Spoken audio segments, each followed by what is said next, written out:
471 இருந்து 528 வரைக்கும் 58 திருநாமங்கள்னால பகவான் தர்மஸ்வரூபி அப்படிங்கிறத காட்டுகிறார். தர்மத்தை நிலைநாட்டுவதற்காக பகவான் அவதரித்து ஒரு செயல்களையும் செய்கிறான் அப்படிங்கிறத 58 திருநாமங்கள்னால காட்டினார். 471 இருந்து 528 வரைக்கும் ஞாபகத்திலே கொள்க.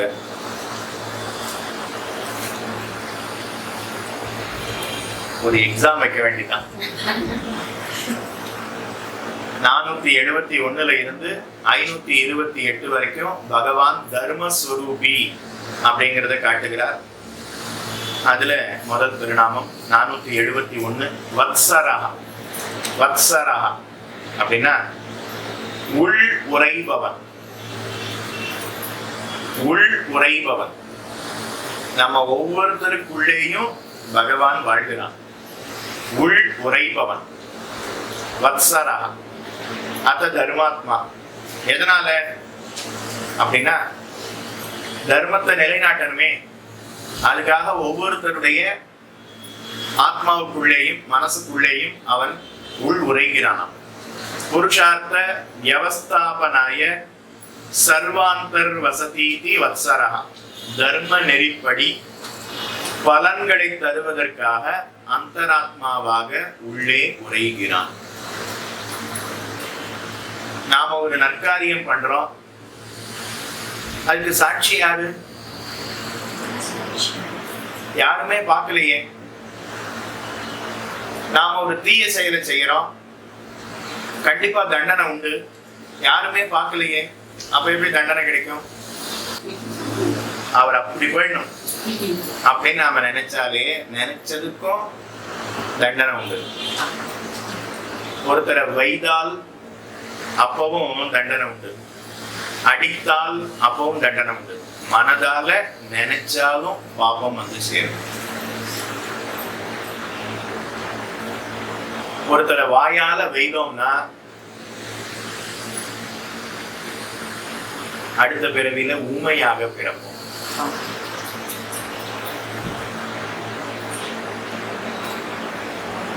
அல்லது விலங்காக பிறப்போம். ஏன்னா அதுக்கும் வாய் இருக்கு, அதனால பேச முடியாது. ஒருத்தரை காலால உதைச்சு கையால அடிச்சோம்னா அடுத்த பிறவியில மரமாக பிறப்போம். ஏன்னா மரத்துக்கும் கை உண்டு, கால் உண்டு. மரத்துக்கு எது கை? கிளைகள். எது காலு?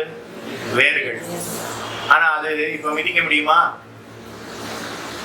அதனால ஒருத்தரை கையால அடித்து காலால மிதித்தோம்னா மரமாக பிறப்போம்.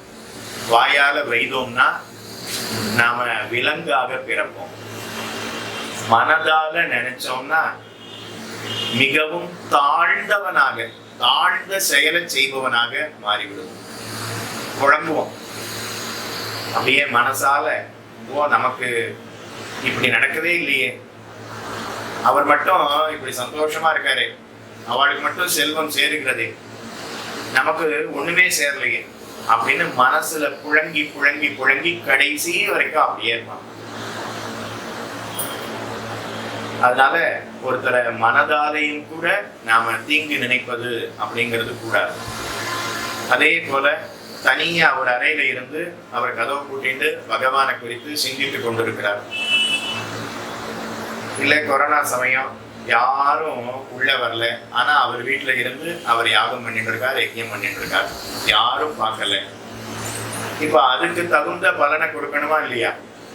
அப்போ பகவான் ஒவ்வொருத்தருடைய மனதுக்குள்ளேயும் இருக்கிறான். உள் உறைந்து யார் என்ன செய்யறான்னு பார்த்துட்டே இருக்கான். மனதால குற்றம் புரிந்தா இந்த தண்டனை, வாயால குற்றம் புரிந்தா இந்த தண்டனை, உடலால குற்றம் புரிந்தா இந்த தண்டனை. அடுத்து புண்ணிய காரியத்தை செய்தா இன்ன பலன் அவர்களுக்கு கொடுக்கிறான். அதனால இது எல்லாத்தையும் தர்ம நெறிப்படி அவரவர்கள் செய்திருக்கக்கூடிய பாப புண்ணியத்துக்கு தகுந்த பலனை கொடுப்பதற்காக பகவான் நம்ம அத்தனை பேருடைய மனசுக்குள்ளேயும் இருந்து நேர பார்த்துட்டே இருக்கணும். வத்சரஹா தர்ம நெறிப்படி பலன்களை தருவதற்காக அந்தராத்மாவாக உள்ளே உரைபவன். ஆழ்வார் பாசுரத்தில் தெரிவிக்கிறார், உள்ளுவார் உள்ளிற்றெல்லாம் உடனிருந்து அருதி என்னே, வெட்டிப்போ என்னுள்ளே நான் விலவரச் சிரித்திட்டேனே. மனசுல பகவான் இருக்கான். நான் இப்ப என்ன நினைச்சேன்னா, பகவானை ஏமாத்தணும்னு நினைச்சேன். பகவானை ஏமாத்தணும்னு நினைச்சா முதல்ல எதை வச்சு நினைப்போம்? மனசுல தானே நினைப்போம். அந்த மனசுக்குள்ளேயே அவன் இருக்கான். அப்ப அவனுக்கு முதல்ல அவனுக்கு தான் தெரியும் யாரை ஏமாத்தணும்னு நான் நினைக்கிறேனோ அந்த எண்ணம் முதல்ல அவருக்கு தான் தெரியும். ஒருத்தர் வீட்டை கொள்ளை அடிக்கணும் முடிவு பண்ணி,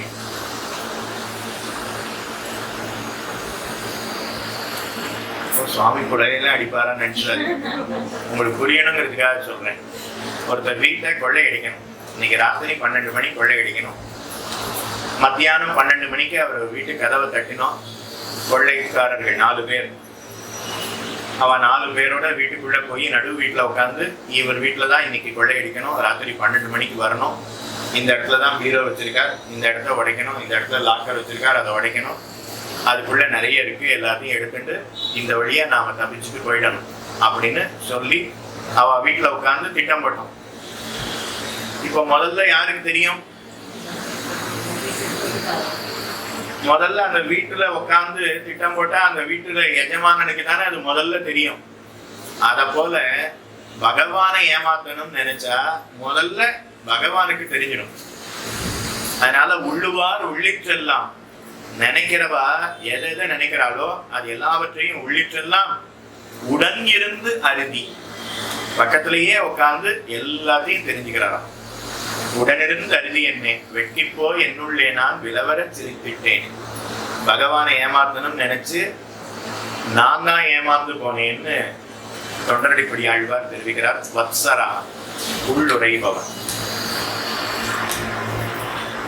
472 வத்சலஹா. 71 என்ன? வத்சரஹா.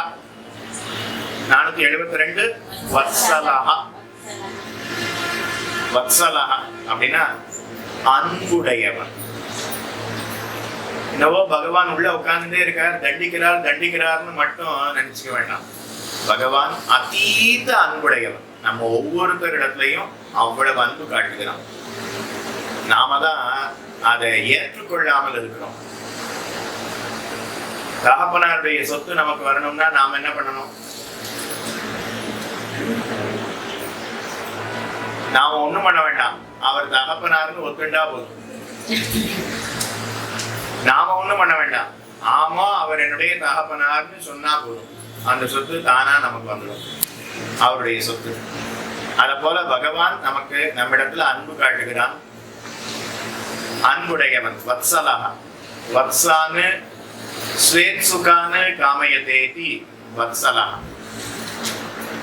ஒரு தாய் பசு அது கன்றை நேசிப்பது போல அடியவர்களிடத்திலே பேரன்பு கொண்டிருப்பவன். தாய் பசு கன்றை நேசிப்பது போல. கன்று ஈன்ற சமயத்துல நீங்க பார்க்கணும். கன்று ஈன்ற சமயம் தாய் பசு கன்று ஈன்றதுக்குன்னா அந்த கன்றினுடைய உடல் முழுக்க ரத்தம், சீழ், சதை, மலம், மூத்திரம். தாய் பசு அப்படியே தன்னுடைய நாவால அதை அப்படியே நக்கி நக்கி அதை உட்கொண்டு விடும். அந்த அழுக்கு எல்லாத்தையும் அது சாப்பிடும்.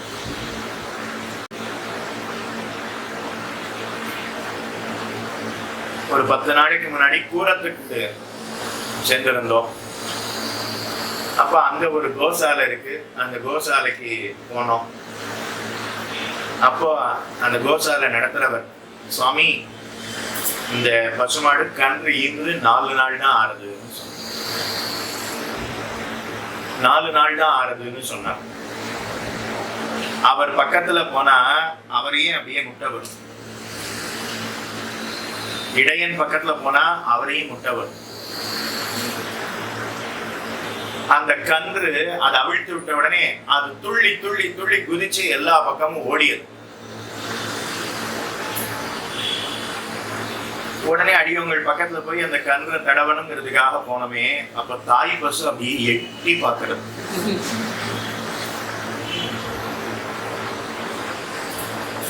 எதுக்கு என்ன மறைச்சு பாக்குறது இந்த தாய் பசு? நான் பயந்தே போயிட்டேன்.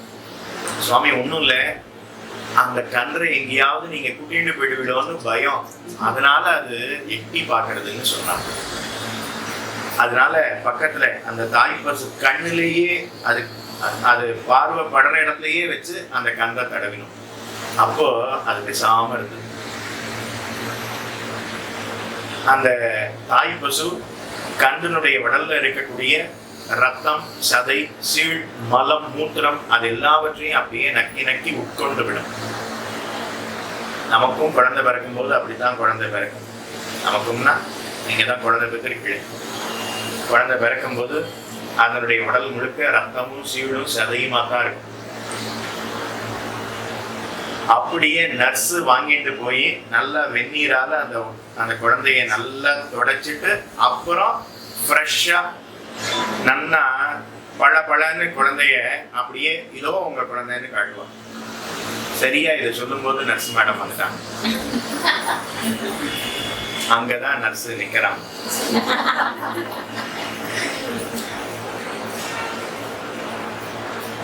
இல்லைன்னா நாம பிறந்த உடனேயே அந்த ரத்தம், சீழ், சதை அத்தோட இதான் உங்க குழந்தைன்னு காட்டுனா இந்த குழந்தைய எனக்கு வேண்டவே வேண்டான்னு சொல்லிடுவோமா.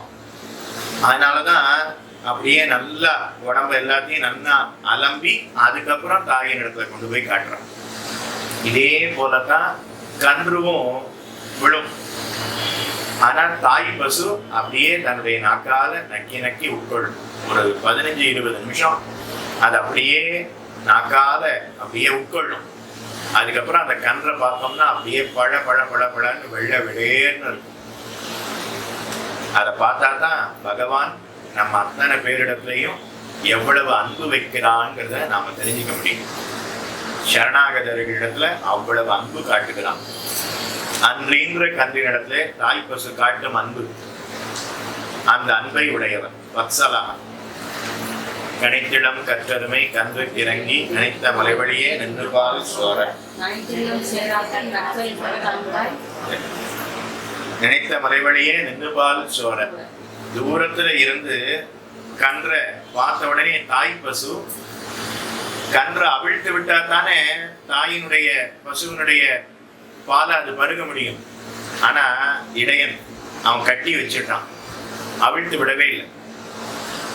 இப்ப தாய் பசு பார்த்து கன்றை பார்த்த உடனேயே அது என்னவோ அவிழ்த்து விட்டு தன்னிடத்துல வந்து மடியில வாய் வச்சதா நினைச்சுட்டு தானே பாலை சொரிகிறதாம்.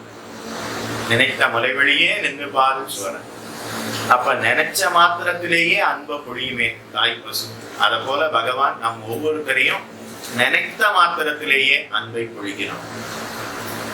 விதித சகி தர்மஜா சரணாகத வத்சலா. அடியவர்களிடத்துல பேரன்பு உடையவன் சரணாகத வத்சலா. திருக்கணவரம் சௌரி பெருமாளை குறித்து நம்மாழ்வார் 10 பாசுரங்களை அருளினார். அதுல அன்பனாகும் தனதாள் அடைந்தார்க்கெல்லாம் செம்பனாகத்து அவனுடல் கேண்டவன். அன்பனாகும் தனதாள் அடைந்தார்க்கெல்லாம் தெரிவித்தார். சரணாகதர்களை ரட்சிப்பதுங்கிறது ஒரு தர்மம்.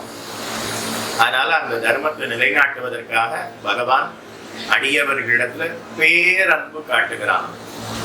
வத்சலா 473. வத்சி வத்சி 473. ஆத்மாக்களை உடையவன். ஆத்மாக்களை உடையவன். நாம் அத்தனை பேரும் அவனுடைய குழந்தைய போல, அவர்தான் தகப்பனார போல. பிள்ளைகள் அத்தனை பேரும் தகப்பனாருடைய சொத்து தானே. வத்சி ஆத்மாக்கள் நாம் அத்தனை பேரும் இப்ப அவனுடைய சொத்து, அவனுடைய குழந்தைகள். ஏவம் நித்திய போஷிய ஆத்மவர்க்க பூயஸ்வாத்து வத்சி. இப்படி எல்லா காலமும் தம்மால் போஷிக்கப்படத்தக்க ஆத்மாக்களை மிகுதியாக உடையவர். நாம் அத்தனை பேரும் குழந்தைகள்னா குழந்தையினுடைய காரியத்தை யார் செய்வா? குழந்தையினுடைய காரியத்தை குழந்தை தானே செஞ்சுக்குமா? கிடையாது. தாய் தானே குழந்தைக்கு பார்த்து பார்த்து செய்ய வேண்டியது எல்லாத்தையும் செய்கிறா. அதை போல பகவான் பார்த்து பார்த்து நமக்கு வேண்டியது எல்லாத்தையும் செய்கிறான். அதனால ஏவம் நித்திய போஷ்ய ஆத்மவர்க்க பூயஸ்வாது வத்சி.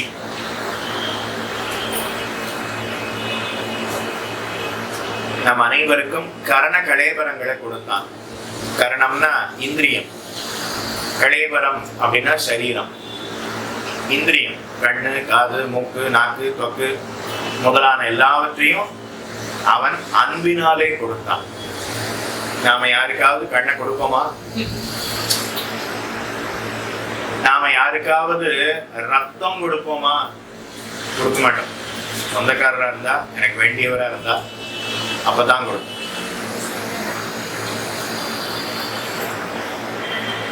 வத்சி ஆத்மாக்களை உடையவன். அதனால நம் அனைவரையும் குழந்தைகளாக உடையவன். ஆனா பகவான் நமக்கு கண்ணை கொடுத்திருக்கிறான், காதை கொடுத்திருக்கிறான், மூக்கை கொடுத்திருக்கிறான், உடலை கொடுத்திருக்கிறான், நமக்கு தாயார் தகப்பனாரை கொடுத்திருக்கிறான், நமக்கு ஆச்சாரியனை கொடுத்திருக்கிறான், நமக்கு சாஸ்திரங்களை கொடுத்திருக்கிறான். அதனால இது அத்தனையும் பகவான் நம்மை வளர்ப்பதற்காக, நமக்கு பக்தி உண்டாக வேணுங்கிறதுக்காக பகவான் மெல்ல மெல்லமா ஒரு தாய் எப்படி குழந்தையை பார்த்து பார்த்து வளர்க்கிறாளோ அதை போல பகவான் நமக்கு வேண்டியதை கொடுத்து கொடுத்து வளர்க்கிறான். வத்சி கன்றுமைத்து இனிது வந்த காளாய் என்னும் திவத்திலும் பசுநிறை மீட்பு வத்தி. நேற்றைய தினம்தான் இந்த பாசுரத்தை இங்க இருக்கக்கூடிய கிருஷ்ணன் சன்னதியில விண்ணப்பம் பண்ணோம். இந்த கிருஷ்ணர் சன்னதி யார் சேவிச்சிருக்கா? சேவிக்காதவா கை தூங்குவா. இங்க இருக்கக்கூடிய கிருஷ்ணன் சன்னதி எப்ப அவகாசம் கிடைக்கிறதோ போய் சேவிச்சிடணும். கிருஷ்ணர் அவ்வளவு அழகா இருக்கார். உற்சவர் அவ்வளவு அழகோட சிரித்த முகத்தோட இருக்கிறார். கண்ணன் பெருமான் கோபாலன் காட்சி தருகிறான். கண்ணனுக்கு கோபாலன் ஒரு திருநாமம். பசுமாடு கன்றுகளை மேய்த்தவன், பசுமாடு கன்றுகளை மேய்த்தவன். பசுமாடு அத்தனையும் அவனுடைய சொத்து. அதனால அதை மேய்ப்பதில் அவனுக்கு அதீத விருப்பம். இந்த பசுமாடு கன்றுகளுக்கு எப்படி தீர்த்தம் பருகணும்னு கூட தெரியாதான். கண்ணன் தான் அவைகளுக்கு தீர்த்தம் பருகுவதற்கே சொல்லி கொடுத்தான்.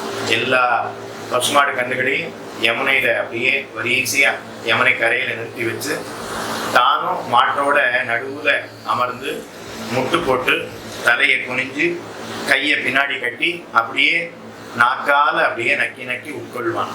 அதை பார்த்த உடனே பசுமாடு கன்றுகள்னா ஓ நாமும் ஜலத்தை இப்படித்தான் பருகணும்னு தெரிந்து கொண்டதான். பசுமாடு கன்றுகளிடத்துல அதீத விருப்பம். திவத்திலும் பசுநிறை மேய்ப்புவத்தி. வைகுண்டத்துல இருப்பதை காட்டிலும் கீழே வந்து பசுமாடு கன்றுகளை மேய்ப்பதுலதான் ஆனந்தமும். கன்று மேய்த்து இனிதுகந்த காளா என்னும் கடிபொழில் சூழ் கணபுரத்தன் கனியே என்னும். பசுமாடுகளை மேய்ப்பதை காட்டிலும் இன்னும் ஆனந்தம் கன்றுகளை மேய்ப்பதுல. கன்றுகளை மேய்ப்பதுல ஆனந்தம். அது எப்போதும் கண்ணனையே பார்த்துட்டே இருக்குமா. திருவாய்ப்பாடியில் இருக்கக்கூடிய பசுக்கள்லாம் புல்லெல்லாம் சாப்பிடாது, அது பிண்ணாக்கெல்லாம் சாப்பிடாது. அது எதை சாப்பிடும்? கிருஷ்ண அனுபவம். கிருஷ்ண அனுபவம். கண்ணனை பார்த்துட்டே இருக்கும், அதுக்கு பசி அறிவிடும், பால் நிறைய கொடுக்கும். அதனால கண்ணனையே பருகியதான் திருவாய்ப்பாடியில் இருக்கக்கூடிய பசுமாடு கன்றுகள். அங்க சேவிச்சோம்னா அப்படியே ஒரு பசுமாடு அப்படியே கண்ணனையே பார்த்துட்டே இருக்கும். மன்னார்குடி ராஜகோபாலன் உற்சவம் 18 நாட்கள் உற்சவம். எல்லா பெருமாளுக்கும் 9 நாள் 10 நாள் நடக்கும். மன்னார்குடி ராஜகோபாலனுக்கு 18 நாட்கள் உற்சவம் விசேஷமா நடைபெறும். அந்த மன்னார்குடி ராஜகோபாலன் அவர் பக்கத்துல பார்த்தோம்னா அப்படியே பசுமாடு கன்றுகளோட இருப்பதை இன்றும் காணலாம். வத்சி ஆத்மாக்களை உடையவன். வத்சி. ஸ்ரீவத்சவான் வத்சி. வத்சின்னா இன்னொரு அர்த்தம் ஸ்ரீவத்சவான்.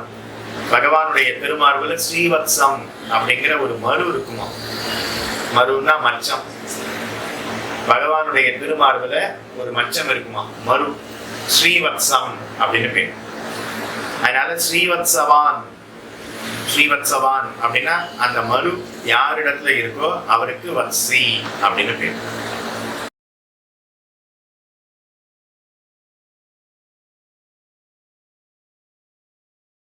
தேஷு தனார்த்திப்ய பிரதேய தனாதிக்யாது ரத்ன கர்ப்பா. அப்ப பகவான் பார்த்து, ஓ என்னுடைய பெண்ணா, அப்ப எனக்கு தகுந்தவாறு நான் கல்யாணம் பண்ண வேண்டாமா அந்த பெண்ணுக்கு? பகவான் பார்த்து சீரும் சிறப்புமாக செய்து விடுவார். செல்வம் வேணும்னா அது பாஞ்சஜன்யமே கொடுக்குமா, காமம் வேணும் அப்படின்னா அது சக்கராயுதமே கொடுக்குமா.